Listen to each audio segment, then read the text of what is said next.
The humid air of South Carolina hung thick over the rice fields like a suffocating blanket in the summer of 1788.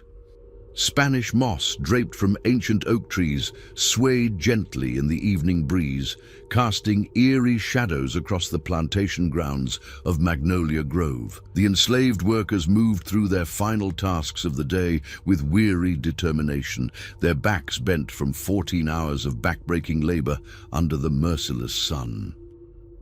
In the quarters, as the last rays of sunlight disappeared behind the tree line, an old woman named Celia sat on her wooden stoop, her weathered hands working methodically to repair a torn shirt.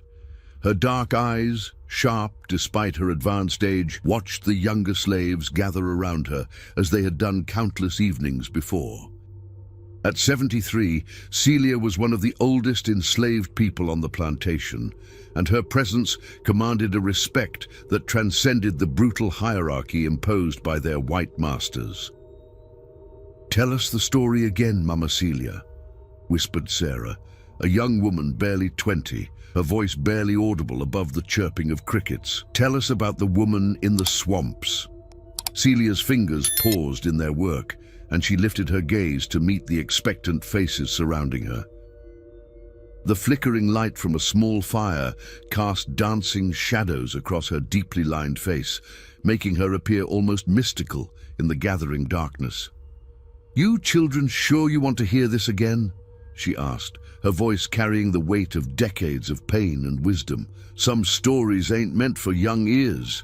"Please, Mama Celia," urged Thomas, a field hand whose scarred back told the story of countless whippings. "We need to hear it. We need to know she's out there." Celia nodded slowly, understanding the deeper need behind their request. In a world where hope was as scarce as freedom, stories like this one served as both comfort and inspiration. "They say she was once like us," Celia began, her voice taking on the rhythmic cadence of a practiced storyteller. "A woman with children and grandchildren working these very fields, living in quarters just like these. But the slave catchers, they took everything from her." The group leaned in closer, their faces illuminated by the firelight.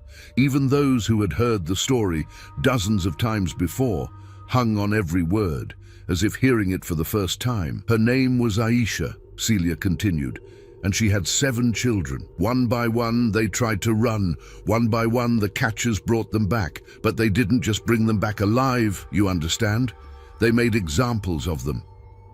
A collective shudder ran through the gathered slaves. They all knew the brutal reality of what happened to captured runaways. The punishments were designed not just to punish the individual, but to terrorize the entire enslaved community into submission. The last one they caught was her youngest grandson, barely 16 years old.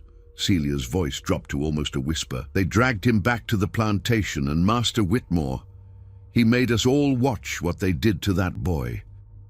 Sarah covered her mouth with her hand, tears streaming down her cheeks. She had heard this part before, but it never failed to break her heart. "That night," Celia continued, "something broke inside Aisha. But it wasn't her spirit that broke. It was something else, something that had been holding her back, keeping her human. They say she walked into those swamps, and when she came back out 3 days later, she wasn't the same woman." What happened to her in there?" asked Marcus, a young man who had only recently been sold to Magnolia Grove from a plantation in Virginia. Celia's eyes grew distant, as if she was seeing something beyond the present moment. "Nobody knows for sure. Some say she made a pact with the spirits of all the ancestors who died in chains. Others say the swamp itself chose her as its instrument of vengeance. But what we do know is that from that night forward, the slave catchers started disappearing. The wind picked up, causing the fire to flicker and dance more wildly. In the distance, an owl hooted mournfully, its call echoing across the plantation grounds. The first one they found was Jeremiah Hawkins, Celia said, her voice gaining strength. He was the worst of them all, a man who took pleasure in the hunt, who bragged about the runaways he'd killed. They found him 3 miles into the swamp, hanging upside down from a cypress tree. But it wasn't just that he was dead, it was how he died. "How?" whispered Sarah, though she wasn't sure she really wanted to know. "His eyes were gone," Celia said matter-of-factly, "plucked clean out, and carved into his chest were symbols, African symbols that none of the white folks could read, but that the old-timers among us recognized. They were protection marks, the kind our grandmothers used to carve into trees to ward off evil spirits." Thomas leaned forward, his voice urgent. "But she's real, isn't she, Mama Celia? Not just a story." Celia met his gaze directly, her expression serious. "3 weeks ago, when young Peter tried to run and they sent the dogs after him, what happened?" "The dogs came back without the catchers," Thomas replied, his voice filled with awe, "and Peter made it to the Underground Railroad station in Charleston. And last month, when the Hartwell brothers came sniffing around looking for runaways from the Beaumont plantation." "They never made it home," Sarah added. "Found their horses wandering loose on the main road, but no sign of the men." Celia nodded slowly. "She's out there, children. Whether she's flesh and blood or something more, I can't say. But she's out there, and she's watching over us. Every slave catcher who enters these swamps with murder in his heart, every man who profits from our misery, they all have to answer to her eventually." The group sat in contemplative silence, each lost in their own thoughts. For the enslaved people of Magnolia Grove, the story of Aisha represented something precious and rare, the possibility of justice in a world that seemed devoid of it. As the fire began to die down and the slaves prepared to return to their cabins for a few precious hours of rest before another day of labor, Celia called out softly to them, "Remember, children, she doesn't just protect us because we're enslaved. She protects us because we're family. Every one of us carries the blood and spirit of those who came before, and every one of us has the power to resist in our own way. The woman in the swamps, she's just showing us what that resistance can look like when it's pushed to its limits." As the last of the group dispersed, Sarah lingered behind, helping Celia bank the fire for the night. "Mama Celia," she said quietly, "do you really believe she's out there?" The old woman looked toward the dark line of trees that marked the beginning of the swampland, her expression unreadable in the dim light. "Child," she said finally, "in a world where human beings can be bought and sold like cattle, where children can be torn from their mother's arms and sold to the highest bidder, where a man's worth is measured by the color of his skin, in a world like that, don't you think we need something to believe in, something that reminds our oppressors that their cruelty will not go unanswered forever?" Sarah nodded, understanding flooding her features. The story of Aisha wasn't just about one woman's quest for vengeance. It was about hope, resistance, and the unbreakable spirit of a people who refused to be completely broken, no matter how brutal their circumstances. As they made their way back to their respective cabins, neither woman noticed the figure watching them from the edge of the swampland. Tall and gaunt, with eyes that seemed to glow in the darkness, the figure stood motionless among the cypress trees, as if she had been carved from the very wood itself. In the distance, a slave catcher's horn sounded, the signal that another hunt was beginning. The figure's head turned toward the sound, and for just a moment the moonlight caught her face, revealing features that were both ancient and ageless, beautiful and terrible. Then she melted back into the shadows of the swamp, leaving only the whisper of Spanish moss in the wind, and the lingering sense that something powerful and dangerous had been awakened in the darkness.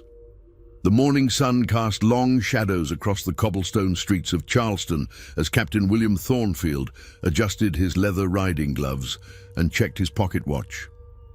At 35, Thornfield was considered one of the most effective slave catchers in the Carolinas, a reputation he had built through a combination of ruthless efficiency and an almost supernatural ability to track runaways through the most treacherous terrain. Standing beside his horse outside the offices of Hartwell and Associates, Thornfield reviewed the bounty notices that had accumulated over the past week. 3 runaways from the Beaumont plantation, 2 from Riverside Manor, and 1 particularly valuable prize. a skilled blacksmith named Joshua who had escaped from a plantation near Savannah and was believed to be heading north through the South Carolina swamplands. "Thornfield!" called out a voice from across the street. The captain looked up to see James Hartwell approaching, his expensive boots clicking against the stones. Hartwell was a well-dressed man in his 40s, with the soft hands and pale complexion of someone who had never done a day of manual labor in his life. He made his living by organizing slave-catching expeditions and taking a percentage of the bounties collected. "Morning, Hartwell," Thornfield replied, his voice carrying the flat, emotionless tone that had become his trademark. "I trust you have work for me?" "Indeed I do," Hartwell said, producing a leather portfolio from his coat. "But I must warn you, there have been some unusual developments in the swamplands lately. Developments that have some of my other associates concerned." Thornfield raised an eyebrow. In his 15 years of hunting runaway slaves, he had encountered every conceivable danger the wilderness could offer: alligators, venomous snakes, quicksand, hostile Native American tribes, and armed abolitionists. Very little could surprise him anymore. "What kind of developments?" he asked. Hartwell glanced around nervously, as if afraid of being overheard. "3 of my best men have gone missing in the past month. The Hartwell brothers. You remember them, don't you? They went into the swamps near Magnolia Grove 3 weeks ago, tracking a group of runaways. Their horses came back, but they never did." "Could have been any number of things," Thornfield said dismissively. "Alligators, quicksand, hostile natives. The swamps are dangerous." "That's what I thought initially," Hartwell continued. "But then Jeremiah Hawkins disappeared. You knew Hawkins. He was as experienced as they come. Found his body hanging from a tree, but..." Hartwell's voice trailed off, and he shuddered visibly. "But what?" "It wasn't natural, Thornfield. The way he died, the condition of the body, it was like something out of a nightmare. The local sheriff won't even talk about it, and the plantation owners are starting to get nervous." Thornfield studied Hartwell's face, noting the genuine fear in the man's eyes.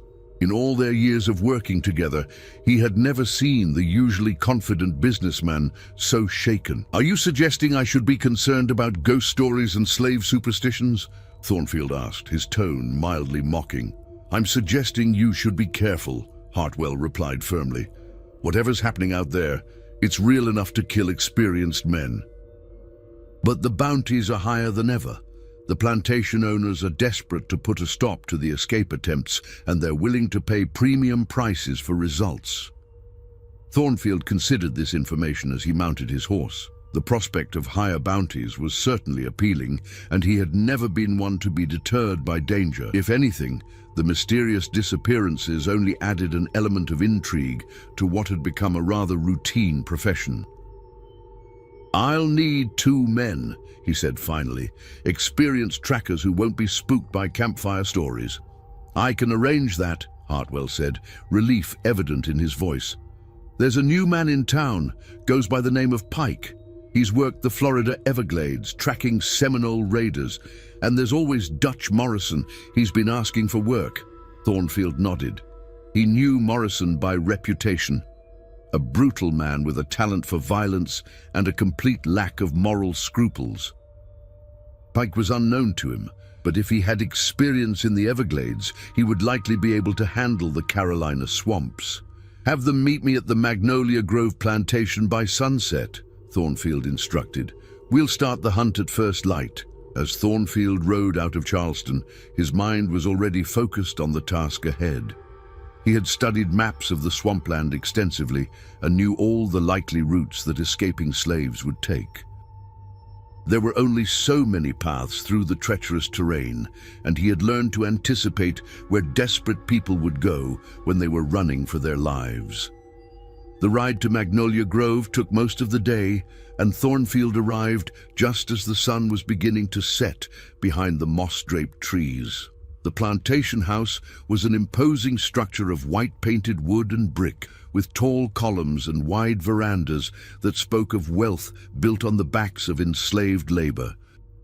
Master Edmund Whitmore met him on the front steps, a portly man in his 50s with the red-faced complexion of someone who enjoyed his whiskey a bit too much.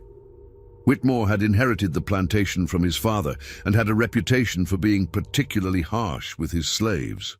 "Captain Thornfield," Whitmore said, extending his hand, "thank God you're here.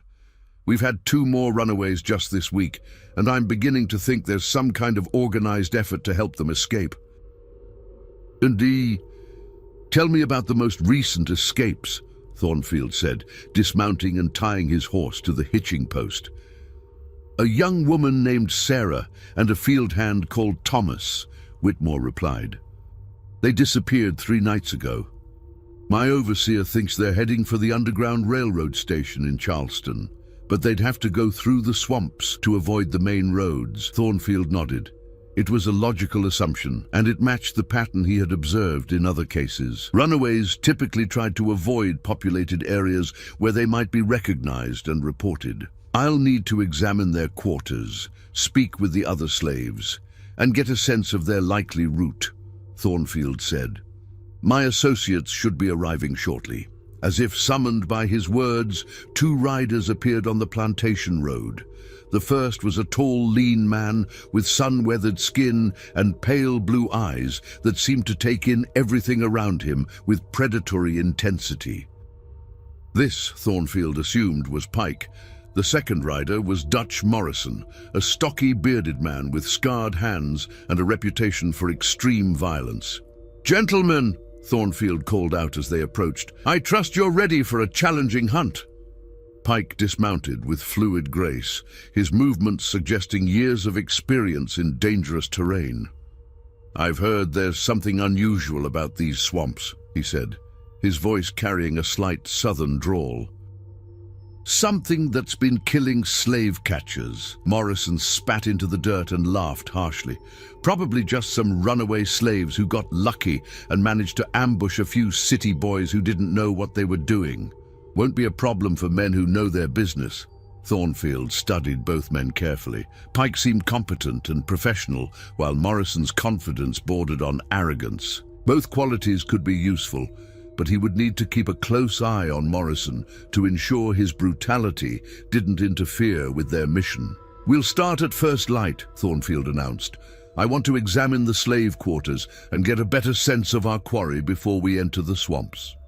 As the 3 men made their way toward the plantation house, none of them noticed the figure watching from the edge of the swampland. Hidden among the cypress trees and Spanish moss, she stood as still as death itself, her ancient eyes taking in every detail of the new arrivals. The slave catchers had come, just as she had known they would, and just like all the others before them, they would learn that some hunts end with the hunter becoming the hunted. In the slave quarters, word of the new arrivals spread quickly through whispered conversations and meaningful glances. The enslaved people of Magnolia Grove had learned to read the signs of danger, and the presence of 3 armed white men could only mean one thing: someone was going to suffer. But tonight, as they had done so many times before, they would gather around Mama Celia and listen to the stories that reminded them they were not completely powerless. Tonight, they would remember that somewhere in the darkness of the swamp, justice wore the face of an old woman who had lost everything and gained something far more terrible in return. The hunt was about to begin, but this time, the hunters had no idea they were walking into a trap that had been set long before they were born. The pre-dawn air was thick with mist as Captain Thornfield and his 2 companions prepared to enter the swampland. They had spent the previous evening examining the slave quarters, interviewing the overseer, and studying crude maps of the surrounding terrain. The trail left by Sarah and Thomas was already 3 days old, but Thornfield's experienced eye had picked up subtle signs that less skilled trackers would have missed. Pike checked his rifle one final time, his pale eyes scanning the tree line with the intensity of a man who had learned to expect danger from every shadow. He had arrived at Magnolia Grove with stories of tracking Seminole warriors through the Florida Everglades, and his weathered appearance suggested those stories were true. Unlike Morrison, who seemed to view their mission as an opportunity for violence, Pike approached the hunt with the methodical professionalism of a man who understood that overconfidence could be fatal. Dutch Morrison, meanwhile, was loading his saddlebags with an assortment of weapons that seemed excessive even for a slave-catching expedition. In addition to his rifle and pistol, he carried a bullwhip, several lengths of rope, and a collection of iron shackles that clinked ominously as he moved. "You planning to start a war, Morrison?" Pike asked, his tone mildly amused. Morrison grinned, revealing teeth stained brown from years of chewing tobacco. "Just want to be prepared for whatever we might find out there. These runaway slaves can be dangerous when they're cornered, and I've heard there might be abolitionists helping them." Thornfield finished adjusting his horse's saddle and turned to address both men. "Remember, our primary objective is to bring back the runaways alive. Dead slaves are worth nothing to their owners, and our reputation depends on successful captures, not body counts." "What about these mysterious disappearances we've been hearing about?" Pike asked. "You think there's any truth to the stories?" "I think there are dangerous men in these swamps," Thornfield replied carefully. "Possibly armed abolitionists, possibly hostile natives, possibly just desperate runaways who've decided to fight back. Whatever the case, we'll proceed with caution and maintain constant communication." The three men mounted their horses and rode toward the edge of the swampland, where the cultivated fields of the plantation gave way to wild, untamed wilderness. Spanish moss hung from ancient cypress trees like funeral shrouds, and the air was filled with the sounds of insects, birds, and the occasional splash of something large moving through the dark water. As they entered the swamp, Thornfield took the lead, his experienced eye reading the subtle signs that marked the passage of human beings through the treacherous terrain. A broken branch here, a footprint in the mud there, the faint scent of wood smoke from an old campfire. All of these clues painted a picture of two desperate people trying to navigate their way to freedom. "They're moving smart," Pike observed, studying the trail. "Staying on the higher ground, avoiding the deeper water where they might leave more obvious tracks. Smart enough to survive 3 days in this wilderness," Thornfield agreed. "But not smart enough to avoid leaving a trail entirely. They're heading northeast, probably trying to reach the Charleston Road." Morrison spat into the murky water and urged his horse forward. "How long before we catch up to them?" "If they're still moving, probably by tomorrow morning," Thornfield estimated. "But they might have stopped to rest, or they might have gotten lost. The swamp can be disorienting, especially for people who aren't familiar with it." As the morning progressed, the three men made steady progress through the swampland, following the increasingly clear trail left by their quarry. The terrain was challenging, soft ground that could suddenly give way to hidden pools of water, fallen logs that blocked their path, and dense vegetation that forced them to dismount and lead their horses through narrow passages. It was Pike who first noticed something unusual about their surroundings. "Thornfield," he called out, his voice carrying a note of concern. "Take a look at this." The captain rode back to where Pike was examining a large cypress tree. Carved into the bark, about 6 feet from the ground, were symbols that none of them recognized, intricate patterns that seemed to combine geometric shapes with more organic, flowing designs. "African markings," Morrison said dismissively. "Probably just some runaway slaves marking their territory." But Pike shook his head, his expression troubled. "I've seen markings like this before in Florida. The Seminoles used similar symbols, but these are different, older somehow." Thornfield studied the carvings more closely. They appeared to have been made recently. The cuts in the bark were still fresh, and sap was still oozing from some of the deeper marks. But there was something about the symbols that made him uneasy, though he couldn't quite put his finger on what it was. Could be a warning. he said finally, or a message to other runaways. Either way, it suggests we're on the right track. They continued deeper into the swamp, but as the day wore on, Thornfield began to notice other disturbing signs. Trees that had been deliberately damaged, their branches broken in patterns that seemed almost ritualistic. Strange arrangements of stones and bones that couldn't possibly be natural, and always the feeling that they were being watched. It was Morrison who first voiced what they were all thinking. "Something's not right about this place," he said, his usual bravado replaced by genuine unease. "It's too quiet. Where are all the animals?" Pike nodded in agreement. "In the Everglades. You can't go 5 minutes without seeing an alligator or hearing a bird call. But here, it's like everything's hiding." Thornfield had noticed the same thing. The normal sounds of swamp life, the croaking of frogs, the buzzing of insects, the calls of birds, had gradually faded as they moved deeper into the wilderness. Now, there was only the sound of their horses' hooves squelching through the mud and the occasional drip of water from the moss-covered branches above. As afternoon turned to evening, they came upon the remains of an old campfire. The ashes were cold, but Thornfield estimated it had been used within the past day or two. Scattered around the fire were the remnants of a simple meal: fish bones, the charred remains of some kind of root vegetable, and what appeared to be the skin of a small animal. "They're close," Pike observed.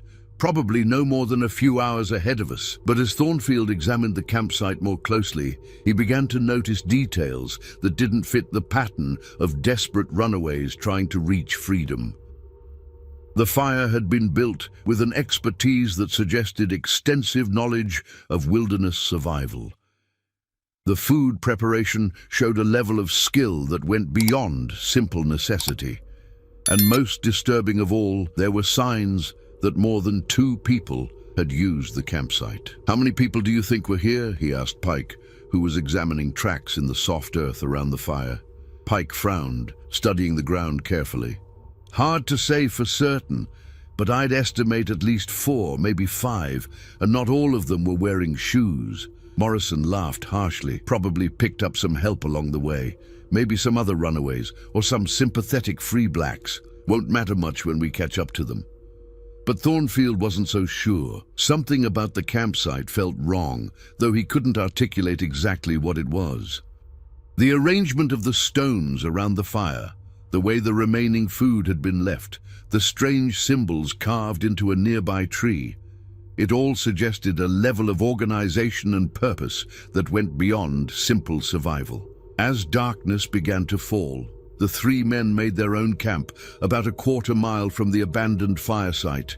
They took turns standing watch, but the night passed without incident.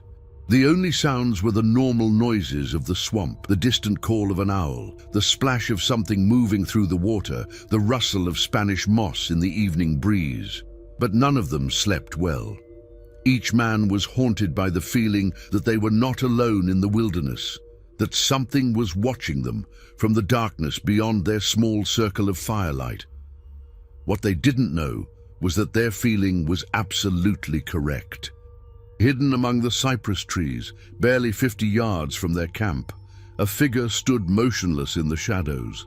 She had been following them since they entered the swamp, moving through the treacherous terrain with the silent grace of someone who had become one with the wilderness itself. Her ancient eyes studied the 3 sleeping men, taking note of their weapons, their positioning, their individual characteristics. She had seen their kind before, men who made their living by hunting other human beings, who took pride in the suffering they caused, who viewed enslaved people as nothing more than valuable property to be captured and returned to their owners. But these men had made a crucial mistake. They had entered her domain, the place where she had made her home for the past decade, the sanctuary where she had transformed from a grieving grandmother into something far more dangerous. Tomorrow, the real hunt would begin, but this time, the slave catchers would discover what it felt like to be the prey. As the first light of dawn began to filter through the moss-covered branches, The figure melted back into the shadows of the swamp, leaving no trace of her presence except for a new set of symbols carved into a nearby tree. Symbols that would have chilled the blood of anyone who understood their meaning. The message was simple: the hunter becomes the hunted. Dawn broke grey and misty over the swampland, with tendrils of fog rising from the dark water like ghostly fingers. Captain Thornfield woke to find his companions already stirring, their faces drawn with the exhaustion that comes from a night of restless sleep. The oppressive atmosphere of the swamp seemed to have settled into their bones, and even Morrison's usual swagger was noticeably subdued. "Bad dreams?" Pike asked, noting Thornfield's haggard appearance. "Something like that," the captain replied, though he couldn't quite remember what had disturbed his sleep. There had been whispers in the darkness, voices speaking in a language he didn't recognize, and the persistent feeling that someone was standing just outside the circle of their dying campfire. They broke camp quickly and efficiently, each man eager to complete their mission and leave the oppressive atmosphere of the swamp behind. The trail left by Sarah and Thomas was becoming easier to follow, suggesting that their quarry was either becoming careless or was too exhausted to maintain proper caution. "They're slowing down," Morrison observed, pointing to a clear footprint in the mud. "Probably getting tired, maybe running low on food." Thornfield nodded, but something about the increasingly obvious trail bothered him. In his experience, desperate people became more careful as they got closer to their destination, not less. The fact that Sarah and Thomas were leaving such clear signs of their passage suggested either extreme fatigue or something else entirely. As they rode deeper into the swamp, the terrain became increasingly treacherous. The solid ground gave way to a maze of waterways and small islands, forcing them to dismount and lead their horses along narrow paths that seemed to shift and change with each step. Spanish moss hung so thick from the cypress trees that it blocked out most of the morning sunlight, creating a twilight atmosphere that was both beautiful and deeply unsettling. It was Pike who first noticed that something was wrong. "Thornfield," he called out, his voice tight with concern. "We've got a problem." The captain made his way back to where Pike was standing beside a large cypress tree, his face pale despite his weathered complexion. Hanging from one of the lower branches was a piece of cloth, a fragment of the dress that Sarah had been wearing when she escaped from the plantation. But it wasn't the cloth itself that had disturbed Pike. It was what was carved into the tree directly below it. The symbols were similar to the ones they had seen the day before, but these were different, more complex, more deliberate. They seemed to tell a story, though none of the three men could read their meaning. What was clear, however, was that the carvings were fresh, made within the past few hours. "Someone's playing games with us," Morrison said, his hand moving instinctively to his rifle. "Probably trying to spook us, make us think there's something supernatural about this place." But Thornfield wasn't so sure. The symbols had been carved with a precision that suggested extensive knowledge and practice.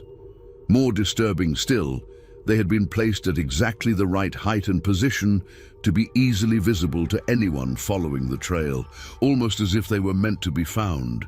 "We're being led," he said quietly. "Someone wants us to follow this path."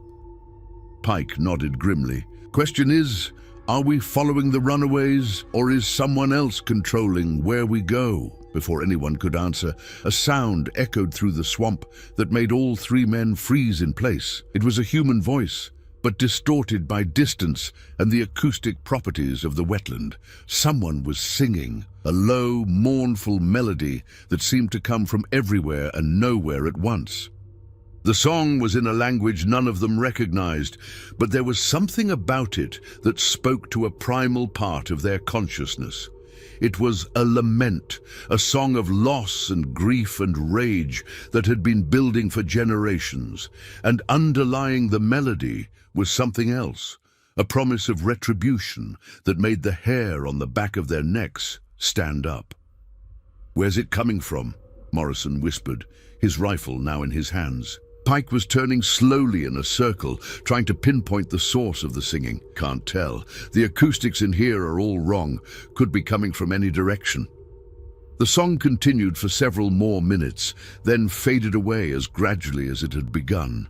In the silence that followed, the three men found themselves straining to hear any other sounds that might indicate the presence of other people in the swamp. "We should go back," Pike said suddenly. "This whole situation feels like a trap."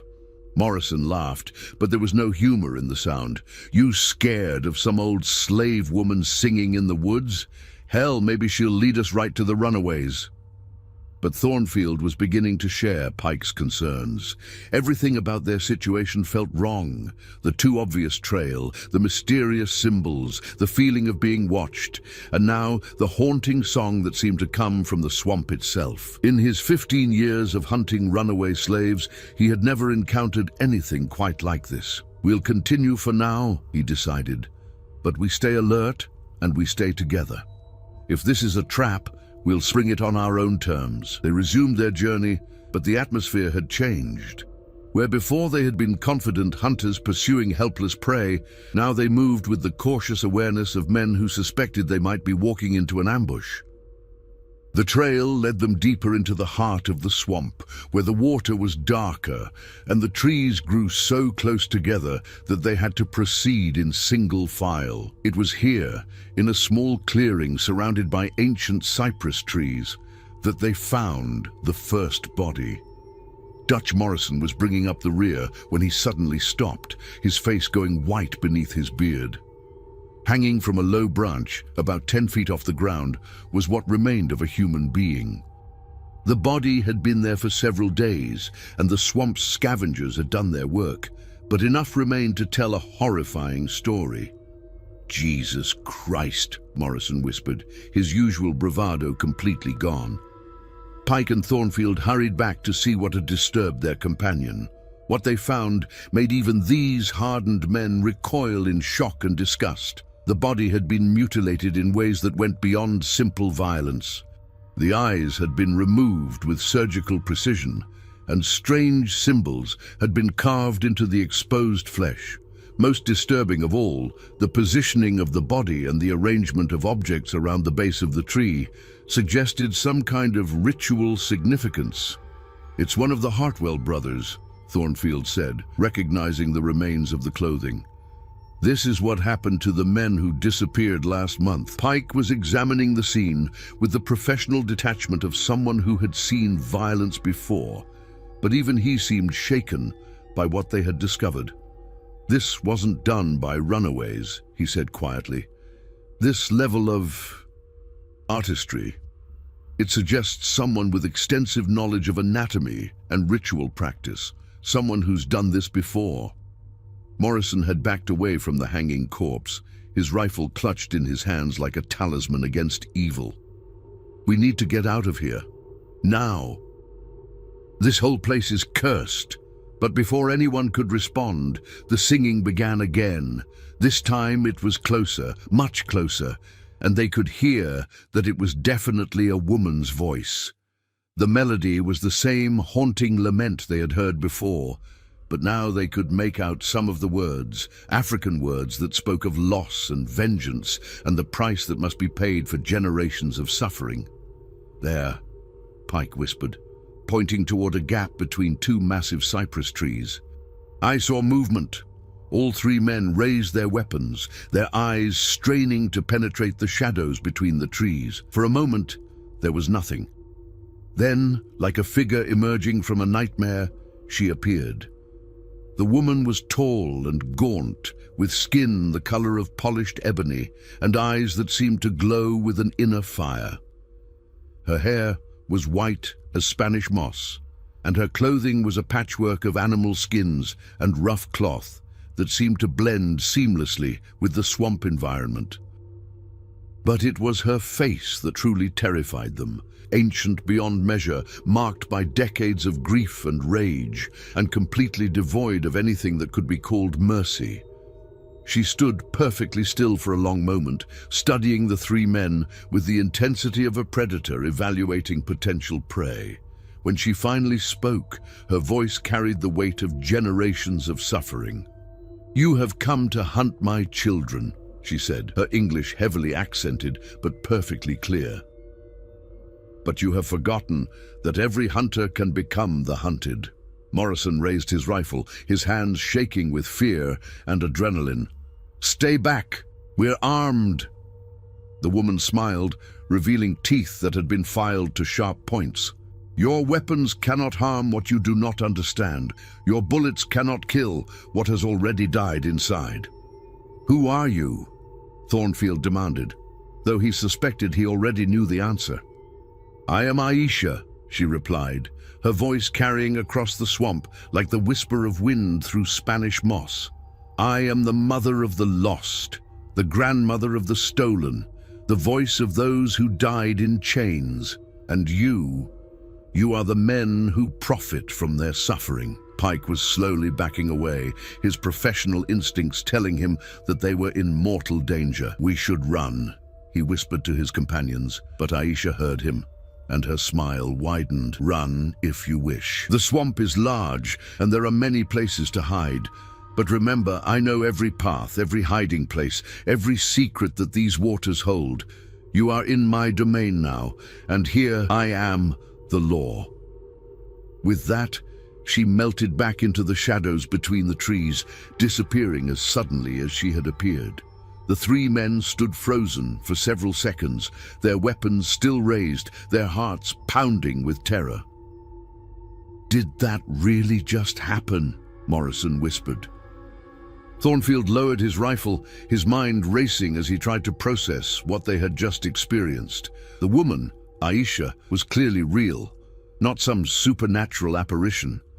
But there was something about her presence, something about the way she moved and spoke, that suggested she was far more dangerous than any ordinary person. "We need to get out of here," Pike said urgently. "Now, before she comes back with help." "Dree." But as they turned to retrace their steps, they discovered that their path back to solid ground had been blocked. Trees that they were certain had been standing upright when they passed were now fallen across the trail, creating an impassable barrier.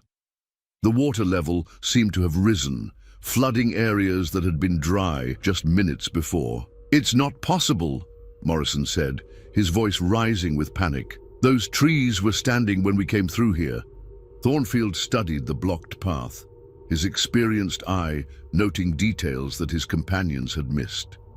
The fallen trees hadn't simply toppled over. They had been deliberately felled, cut through with tools and positioned to create a barrier. The rising water wasn't natural either. Someone had opened or closed channels somewhere upstream, redirecting the flow to flood their escape route. "She's been planning this," he said quietly. "Probably since we entered the swamp. Maybe longer." The realization hit all three men at the same time. They weren't just lost in the swamp. They were trapped, cut off from escape, at the mercy of a woman who had already demonstrated her willingness and ability to kill.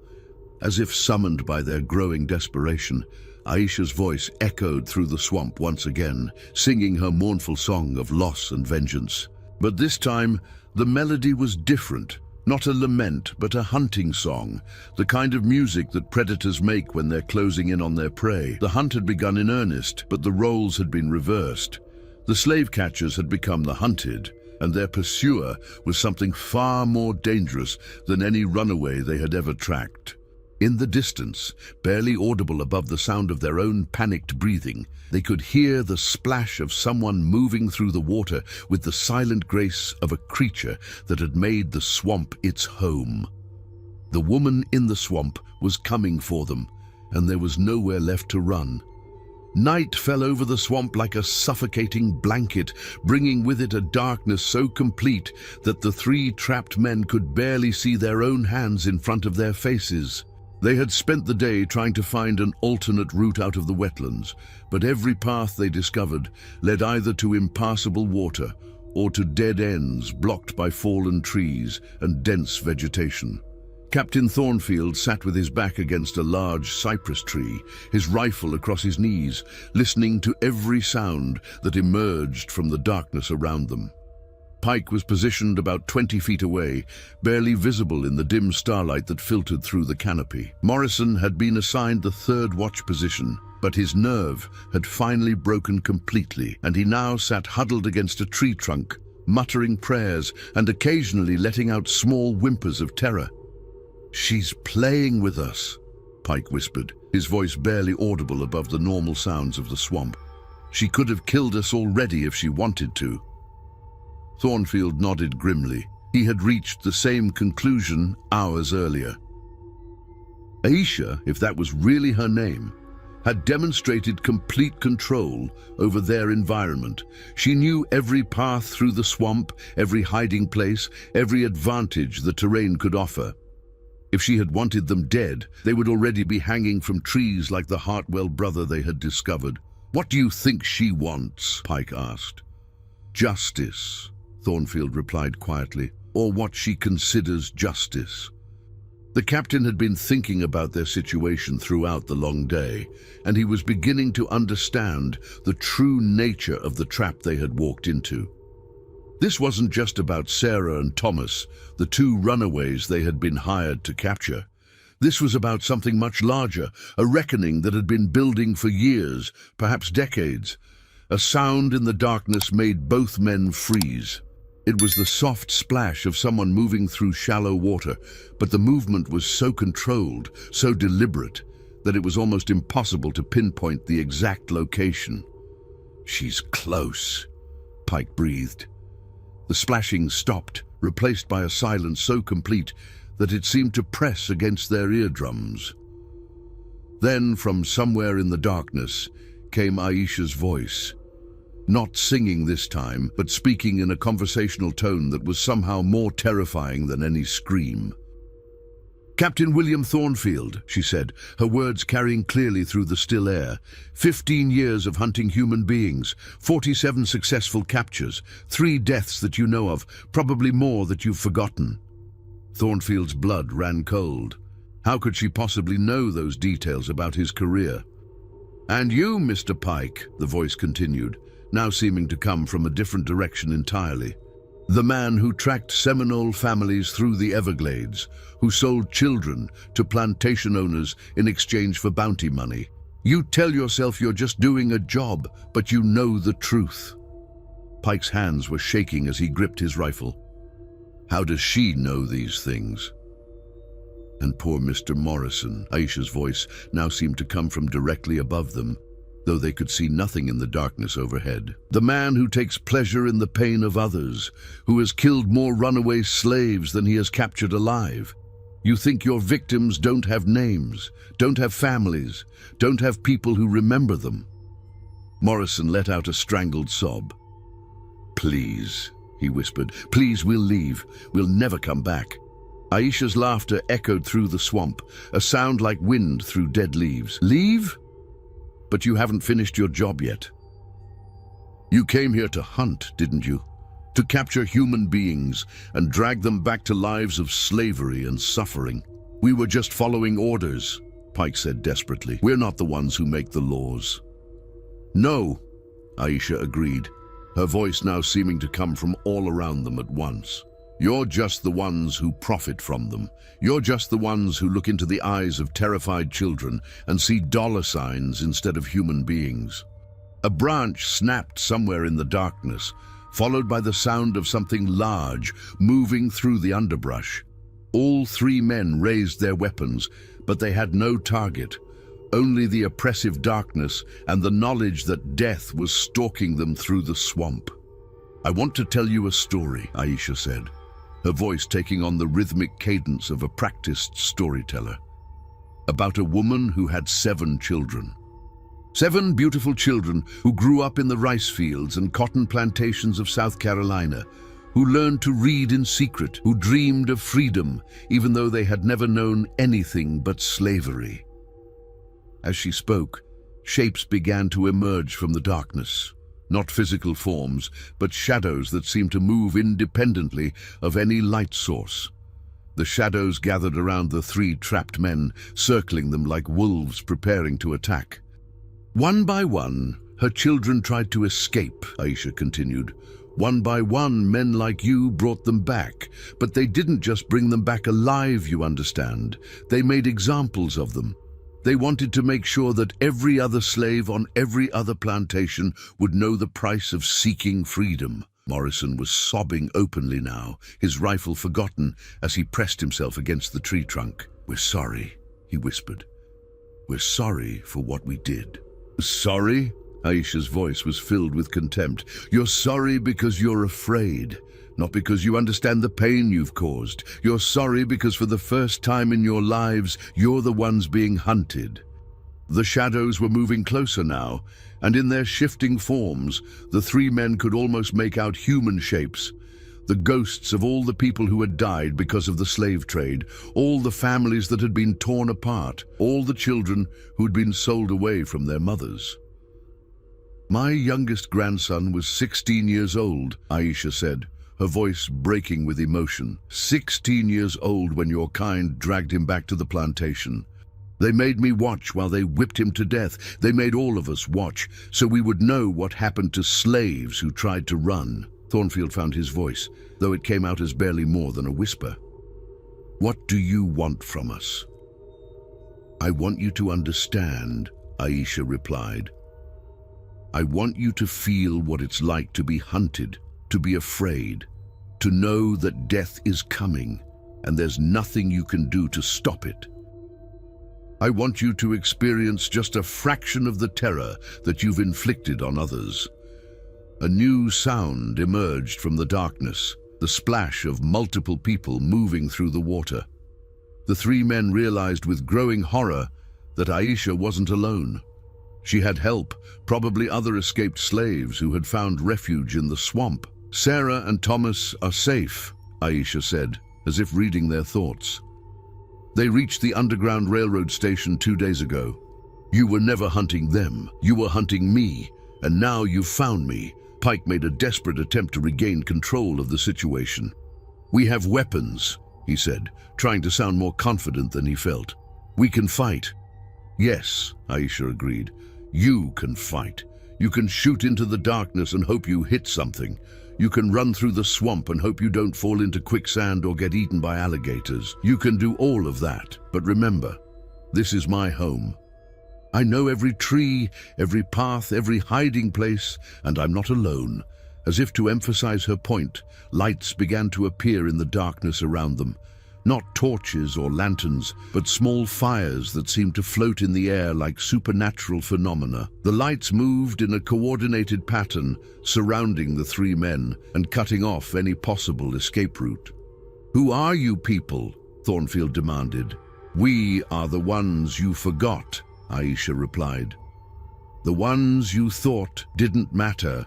We are escaped slaves, free blacks, Native Americans, and white abolitionists who believe that all human beings deserve to be free. We are the Underground Railroad that you've been trying to destroy, and we are the justice that you've been running from your entire lives." Morrison suddenly jumped to his feet and fired his rifle wildly into the darkness. The shot echoed through the swamp, followed by the sound of birds taking flight and small animals scurrying for cover. But there was no cry of pain, no indication that his bullet had found a target. "That was your one free shot," Aisha said calmly. "The next time you fire a weapon, we will consider it an act of war." Pike grabbed Morrison's arm, trying to calm the panicked man. "Don't shoot again," he hissed. "You'll just make things worse." But Morrison was beyond reason. The combination of fear, exhaustion, and the supernatural atmosphere of the swamp had pushed him past his breaking point. He shook off Pike's restraining hand and raised his rifle again.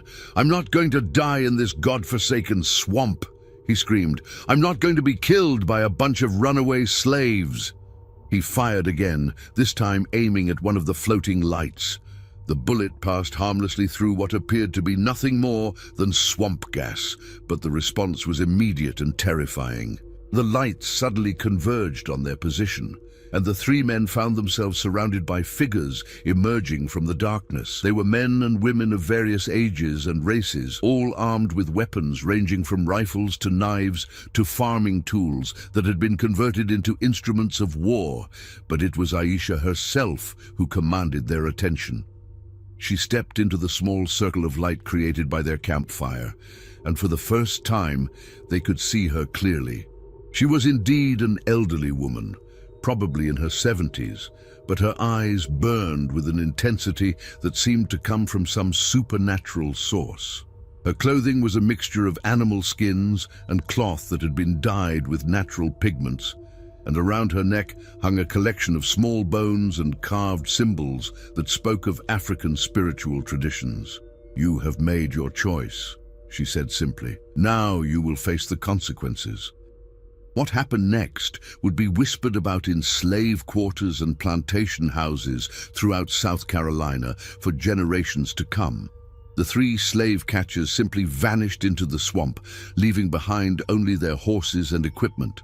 Some said they were killed and their bodies fed to the alligators. Others claimed they were taken prisoner and forced to work as slaves themselves, experiencing firsthand the brutality they had inflicted on others. But the truth was both simpler and more complex than any of the stories that would grow up around that night. Thornfield, Pike, and Morrison were given a choice. They could die in the swamp, or they could live with the knowledge of what they had done and spend the rest of their lives working to undo the damage they had caused. Two of them chose death, unable to face a life of atonement for their crimes.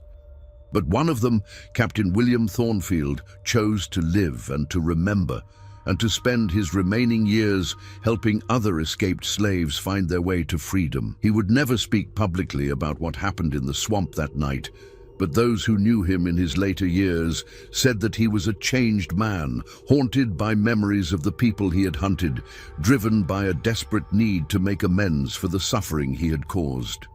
And in the swamps of South Carolina, the legend of Aisha grew stronger with each passing year. She became a symbol of resistance, a reminder that even in the darkest times, justice could still be found for those brave enough to seek it. The slave catchers had learned the hardest lesson of all, that every hunter can become the hunted, and that the price of cruelty is always higher than those who inflict it can imagine. 3 months after the disappearance of Captain Thornfield and his companions, the swamplands of South Carolina had become a place of legend and fear among the white population. Plantation owners hired armed guards to patrol their property lines, and slave catchers demanded double their usual fees before agreeing to pursue runaways in the region. The stories that circulated grew more elaborate with each telling.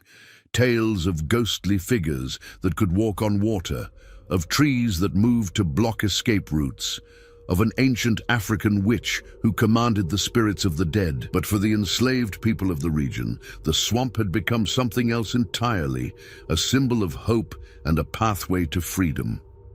Sarah and Thomas, the two runaways whose escape had originally brought Thornfield to the area, had indeed reached the Underground Railroad station in Charleston safely.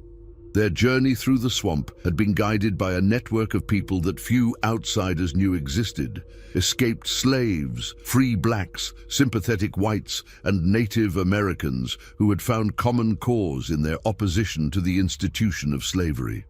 At the center of this network was the woman known as Aisha, though that was not the name she had been born with. Her real name was Kesey, and she had been brought to South Carolina as a child on a slave ship from the Gold Coast of Africa. 3 months after the disappearance of Captain Thornfield and his companions, the swamplands of South Carolina had become a place of legend and fear among the white population. Plantation owners hired armed guards to patrol their property lines, and slave catchers demanded double their usual fees before agreeing to pursue runaways in the region. The stories that circulated grew more elaborate with each telling. Tales of ghostly figures that could walk on water, of trees that moved to block escape routes, of an ancient African witch who commanded the spirits of the dead. But for the enslaved people of the region, the swamp had become something else entirely, a symbol of hope and a pathway to freedom. Sarah and Thomas, the two runaways whose escape had originally brought Thornfield to the area, had indeed reached the Underground Railroad station in Charleston safely. Their journey through the swamp had been guided by a network of people that few outsiders knew existed: escaped slaves, free blacks, sympathetic whites, and Native Americans who had found common cause in their opposition to the institution of slavery. At the center of this network was the woman known as Aisha, though that was not the name she had been born with. Her real name was Casey, and she had been brought to South Carolina as a child on a slave ship from the Gold Coast of Africa. Over the decades, she had watched 7 children and 14 grandchildren either die in bondage or disappear into the brutal machinery of the slave trade. The loss of her youngest grandson had been the final breaking point that transformed her from a grieving grandmother into something far more dangerous. In a hidden camp deep within the swamp, Cassie sat around a small fire with a group of people who had become her family, not through blood, but through shared purpose and mutual survival. There was Samuel, a former field hand who had escaped from a plantation near Savannah and possessed an encyclopedic knowledge of the waterways and hidden paths through the wetlands. Rebecca was a free black woman from Charleston who used her position as a seamstress to gather intelligence about slave-catching expeditions and pass messages to the Underground Railroad. Joseph was a Cherokee man whose people had been forced from their ancestral lands, but who had chosen to remain in the swamps rather than submit to removal. "The Beaumont plantation is planning another sweep," Rebecca reported, her voice low despite the isolation of their location.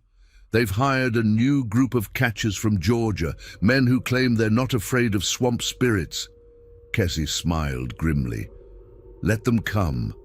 The swamp has room for more bones."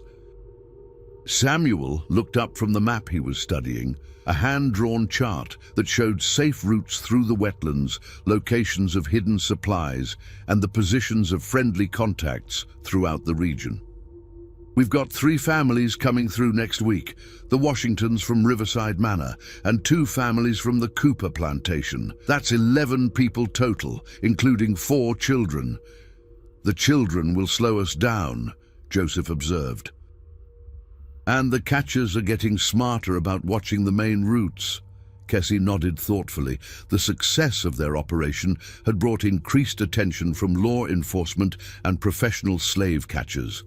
They could no longer rely solely on fear and superstition to protect their activities. They needed to be more strategic, more careful. "We'll split them up," she decided. "Take the families through different routes, spread out over several days. And we'll need to create some distractions to draw attention away from the real escapes." Rebecca leaned forward, her eyes bright with interest. "What kind of distractions?" Cassie's smile was cold and predatory. "The kind that remind our enemies why they should fear the darkness." Over the following weeks, a series of incidents occurred throughout the region that reinforced the growing legend of the Swamp Witch. Slave catchers found their camps ransacked and their horses scattered. Plantation overseers discovered strange symbols carved into trees and buildings. Most disturbing of all, several men who made their living hunting runaway slaves simply disappeared without a trace, leaving behind only their equipment and increasingly wild stories from their companions about supernatural encounters in the wetlands. But these incidents were not random acts of supernatural vengeance. They were carefully planned operations designed to protect the Underground Railroad network and create safe passage for escaping slaves. Cassie and her companions had developed a sophisticated system of intelligence gathering, strategic planning, and psychological warfare that was far more effective than simple violence. The key to their success was the network of allies they had cultivated throughout the region. Free blacks in Charleston provided safe houses and transportation. Sympathetic whites, including several Quaker families and a few Methodist ministers, offered financial support and legal assistance. Native American communities that had been displaced by white expansion provided knowledge of wilderness survival and hidden routes through territories that most white people considered impassable. Most importantly, the enslaved people themselves had become active participants in the network. How slaves gathered intelligence about their masters' plans and passed information to field hands, who in turn communicated with contacts in the swamp through a complex system of coded songs, symbols, and messages hidden in everyday objects. One evening, as Kessie sat by the fire working on a new set of carved symbols that would mark a safe route through a particularly treacherous section of swamp, Samuel approached with news that would change everything. "We've got a problem," he said quietly. "A big one." Kessie looked up from her carving, noting the tension in Samuel's voice. "What is it?" "There's a new slave catcher in the area. Goes by the name of Colonel Marcus Blackwood. He's different from the others, smarter, more experienced, and he's got backing from some very powerful people." Rebecca, who had been listening from across the fire, added her own intelligence. "I've heard about him in Charleston. He's not just a bounty hunter, he's a former military officer who fought in the Indian Wars. They say he's never failed to capture his target." Joseph spat into the fire, causing it to hiss and spark. "Military men think they understand warfare, but they don't understand the swamp. This is not their kind of battlefield." But Kessie was more concerned than her companions realized. She had heard stories about Colonel Blackwood from other underground railroad networks, stories that suggested he was not just another brutal slave catcher, but a man who understood the strategic and psychological aspects of hunting human beings. "What makes him different?" she asked. Samuel consulted a piece of paper he had pulled from his pocket. "He doesn't just chase runaways, he studies the entire system. He maps out the underground railroad routes, identifies the key players, and then systematically dismantles the network piece by piece. He's destroyed 3 major operations in Georgia and Florida. And he's got resources," Rebecca added. "Money, men, equipment, and political connections. The plantation owners are pooling their resources to hire him because they're tired of losing slaves to our network." Kessie set down her carving and stared into the fire, her mind racing as she considered the implications of this new threat. For years, they had been successful because their enemies underestimated them. They saw only superstitious slaves and bleeding heart abolitionists, not the sophisticated resistance network that had actually developed in the swamps. But Colonel Blackwood sounded like a different kind of enemy entirely. If he truly understood the strategic aspects of their operation, he might be able to counter their advantages and turn their own tactics against them. "When is he arriving?" she asked. "He's already here," Samuel replied grimly. "Set up a base camp about 5 miles from the Magnolia Grove plantation. He's got 12 men with him, all experienced trackers and fighters, and he's been asking questions, the right kind of questions." Kessie stood up abruptly, her decision made. "Then we need to send him a message. We need to remind him and everyone else in this region that some hunts end with the hunter becoming the hunted." Joseph looked up at her, recognizing the tone in her voice. "What are you planning?" "I'm planning to show Colonel Blackwood exactly what kind of enemy he's chosen to make," Kessie replied, her eyes reflecting the firelight like those of a predator preparing to strike. "And I'm going to make sure that his failure is so complete, so terrifying, that no other slave catcher will ever dare to enter our territory again." The others exchanged glances, understanding that their leader was preparing for the most dangerous operation they had ever attempted. But they also knew that she was right. If they allowed Colonel Blackwood to succeed, it would mean the end of their network and the death or recapture of hundreds of people who depended on them for their freedom. As the fire burned down to glowing embers, Kessie began to outline her plan. It would require all of their skills, all of their allies, and all of their courage. But if it succeeded, it would establish once and for all that the swamps of South Carolina belonged to those who sought freedom, not those who sought to deny it. The final confrontation was coming, and this time the stakes could not be higher. Colonel Marcus Blackwood stood at the edge of his meticulously organized camp, studying a detailed map of the South Carolina swamplands that had taken his men 3 weeks to compile. Unlike the crude sketches used by previous slave catchers, this map showed elevation changes, water levels, seasonal flooding patterns, and most importantly, the network of hidden paths that the Underground Railroad had been using to move escaped slaves through the region. At 42, Blackwood was a veteran of the Seminole Wars and the Creek conflicts, a man who had built his reputation by understanding that successful military operations required intelligence, planning, and the ability to think like one's enemy. He had studied the reports of previous failed expeditions into the swamp, and he had quickly identified the fundamental mistake that his predecessors had made. They had treated their mission as a simple manhunt, when in reality they were facing an organized resistance network with sophisticated tactics and extensive local knowledge. "Sir," called out Lieutenant James Crawford, Blackwood's second in command and a fellow veteran of the Indian Wars, "the scouts have returned with their report." Blackwood turned from his map to face the younger man.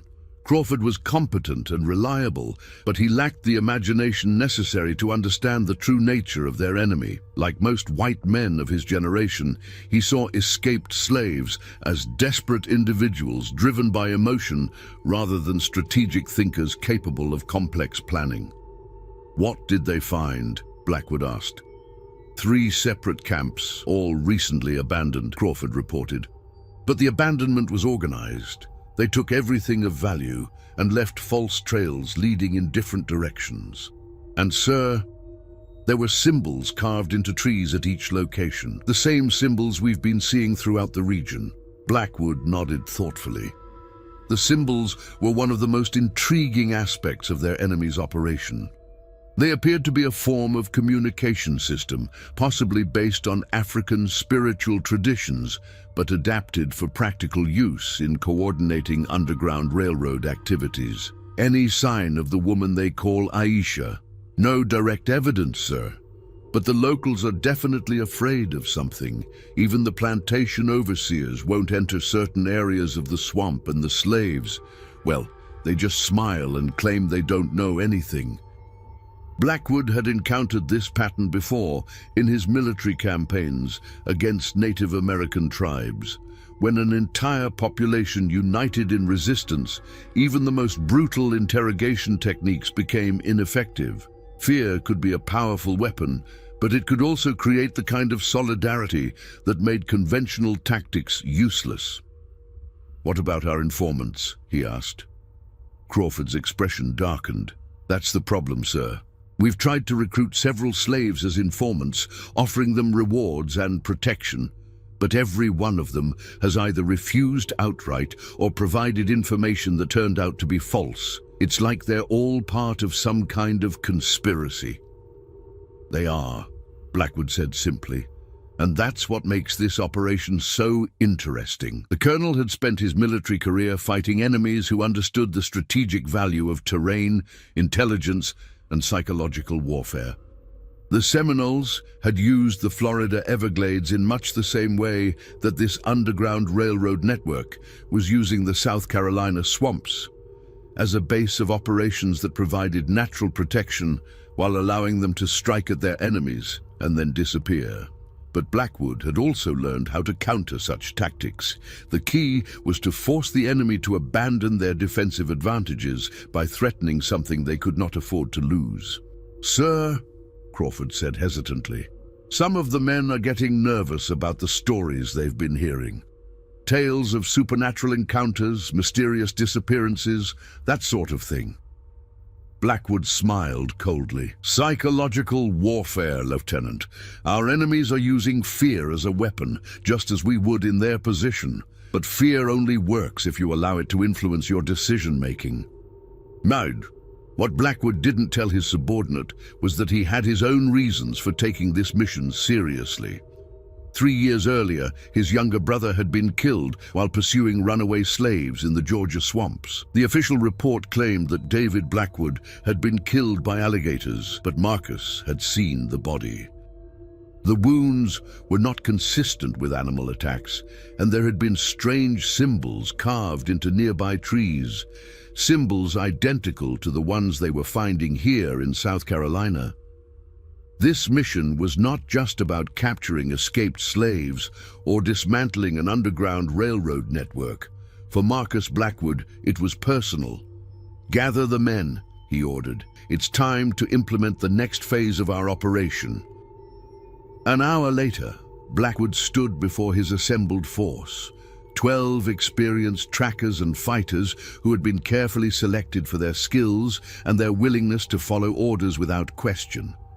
They were not the usual collection of bounty hunters and thugs that plantation owners typically hired for such work. These were professional soldiers who understood the difference between a simple manhunt and a military campaign. "Gentlemen," Blackwood began, his voice carrying the authority of a man accustomed to command, "we are not here to chase individual runaways through the swamp. We are here to destroy an enemy network that has been operating with impunity for too long." He gestured toward the map that had been set up on a portable easel. "Our intelligence indicates that the underground railroad network in this region is centered around a woman known as Aisha, who has established a base of operations somewhere in the heart of the swampland. She has allies throughout the region: escaped slaves, free blacks, sympathetic whites, and possibly Native Americans who have refused to submit to removal." One of the men, a grizzled tracker named Sergeant William Hayes, raised his hand. "Sir, what makes you think we can succeed where others have failed?" "Because we're not going to play by their rules," Blackwood replied.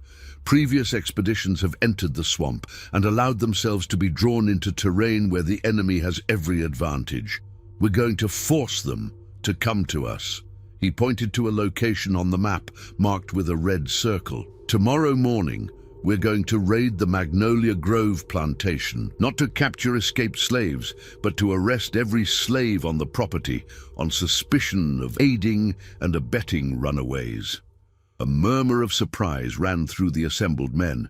Such an action would be legally questionable and economically devastating for the plantation owner. "Sir," Crawford said carefully, "Master Whitmore is not going to appreciate having his entire workforce arrested." "Master Whitmore will do as he's told," Blackwood replied firmly. "I have authorization from the governor himself to take whatever actions are necessary to end this underground railroad operation. And I guarantee you that when word spreads that we're arresting entire slave populations, our enemies will be forced to abandon their defensive positions and come to us." The plan was both brilliant and ruthless. By threatening innocent people, Blackwood would force the Underground Railroad network to reveal itself in an attempt to protect them. It was the same tactic he had used successfully against Native American tribes. Attack their families and communities, and even the most elusive warriors would eventually be forced to fight on unfavorable terms. But what Blackwood didn't know was that his plan had already been anticipated. Hidden among the Spanish moss of a nearby cypress tree, a figure had been listening to every word of his briefing. Samuel, the former field hand who served as one of Kessie's most trusted scouts, had been watching the military camp for days, gathering intelligence about their enemies' capabilities and intentions. As Blackwood dismissed his men and began preparing for the next day's operation, Samuel was already moving through the swamp with the silent grace of someone who had learned to become one with the wilderness. He had vital information to deliver, and he knew that the survival of their entire network might depend on how quickly he could reach Casey and the others. The final confrontation was less than 24 hours away, and both sides were preparing for a battle that would determine the fate of the Underground Railroad in South Carolina.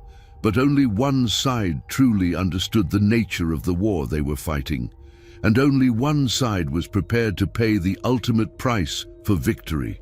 In her hidden camp deep within the swamp, Kessie received Samuel's report with the calm acceptance of someone who had been expecting this moment for months.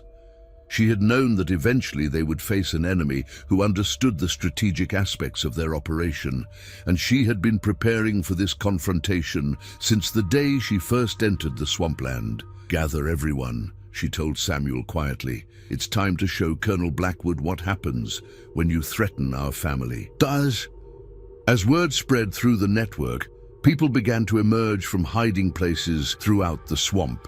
They came from hidden camps and safe houses, from underground railroad stations and sympathetic communities.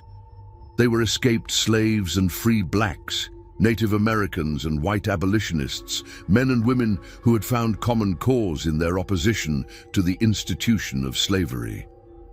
By midnight, more than 50 people had gathered in the hidden clearing where Kessie had made her home.